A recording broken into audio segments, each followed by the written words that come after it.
ಜಮ್ಮು ಮತ್ತು ಕಾಶ್ಮೀರದ ಮಾಜಿ ಮುಖ್ಯಮಂತ್ರಿ ಹಾಗೂ ನ್ಯಾಷನಲ್ ಕಾನ್ಫರೆನ್ಸ್ ಪೋಷಕ ಡಾಕ್ಟರ್ ಫಾರೂಕ್ ಅಬ್ದುಲ್ಲಾ ಅವರ ಮೇಲೆ ಗುಂಡಿನ ದಾಳಿ ನಡೆದಿದೆ.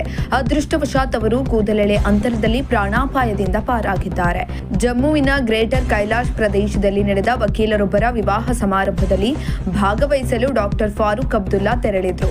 ಈ ಸಂದರ್ಭದಲ್ಲಿ ಹಠಾತ್ ಆಗಿ ವ್ಯಕ್ತಿಯೊಬ್ಬ ಅವರ ಬಳಿ ಬಂದು ಪಿಸ್ತೂಲಿನಿಂದ ಗುಂಡನ್ನು ಹಾರಿಸಿದ್ದಾನೆ. ಇನ್ನು ಗುಂಡು ಹಾರಿಸಿದ ಆರೋಪಿಯನ್ನ ಜಮ್ಮು ಮೂಲದ ಕಮಲ್ ಸಿಂಗ್ ಜಮ್ವಾಲಾ ಎಂದು ಗುರುತಿಸಲಾಗಿದೆ.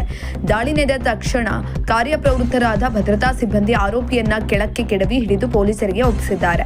ಇನ್ನು ಘಟನೆಯ ಬಗ್ಗೆ ಪ್ರತಿಕ್ರಿಯಿಸಿದ ಜಮ್ಮು ಕಾಶ್ಮೀರದ ಮುಖ್ಯಮಂತ್ರಿ ಮತ್ತು ಫಾರೂಕ್ ಅಬ್ದುಲ್ಲಾ ಅವರ ಪುತ್ರ ಒಮರ್ ಅಬ್ದುಲ್ಲಾ, ಅಲ್ಲಾಹನು ದಯಾಳು, ನನ್ನ ತಂದೆ ಅಪಾಯದಿಂದ ಪಾರಾಗಿದ್ದಾರೆ. ಸದ್ಯಕ್ಕೆ ಮಾಹಿತಿ ಅಸ್ಪಷ್ಟವಾಗಿದೆ. ಆದರೆ ಲೋಡ್ ಆಗಿದ್ದ ಪಿಸ್ತೂಲಿನೊಂದಿಗೆ ವ್ಯಕ್ತಿಯೊಬ್ಬರು ಅವರ ತೀರಾ ಹತ್ತಿರ ಬಂದು ಗುಂಡನ್ನು ಹಾರಿಸಿದ್ದಾರೆ.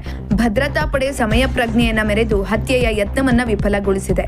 ಆದರೆ Z+NSG ಭದ್ರತೆ ಇರುವ ಮಾಜಿ ಮುಖ್ಯಮಂತ್ರಿಯ ಇಷ್ಟು ಹತ್ತಿರ ವ್ಯಕ್ತಿಯೊಬ್ಬ ಹೇಗೆ ಬರಲು ಸಾಧ್ಯ ಎಂಬುದು ದೊಡ್ಡ ಪ್ರಶ್ನೆಯಾಗಿದೆ ಅಂತ ಕಳವಳವನ್ನ ವ್ಯಕ್ತಪಡಿಸಿದ್ದಾರೆ. ಇಂತಹ ಇನ್ನಷ್ಟು ವಿಡಿಯೋಗಳಿಗಾಗಿ ಲೈಕ್ ಮಾಡಿ, ಫಾಲೋ ಮಾಡಿ, ಶೇರ್ ಮಾಡಿ.